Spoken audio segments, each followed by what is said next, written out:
Jeste svi kući? Hajde, tamo će večera sada. A gluha bila, pa hoćete vi ustati za vašim babom? Pa došao je s posla, pa napravite mjesto, a vi ništa. Ja, pa evo.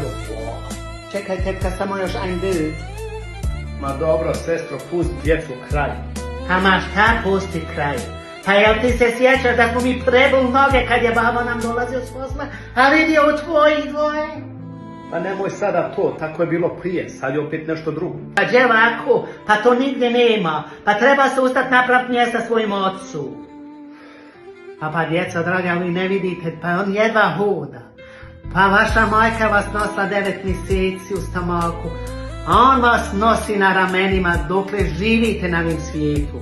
I vašu djecu, sve vaše brige i od vaše djece on sve na svojim ramenima nosi. Sve gleda da vam ugodi vašoj djeci, a on sve šuti. I tante, a što onda ih to? Babo, daj mi tvoju tašinu. Ama ne da tebe babo nikad. Evo, hajde sad ću, babo, samo da se operi. Babo, evo, hajde sjedi ovdje. Tako trebate svaki dan, lijepo osmijeh, da ga pitate kako je, jel se umorio, uzmete mu tašnu iz ruku, lijepo napravite mu mjesto.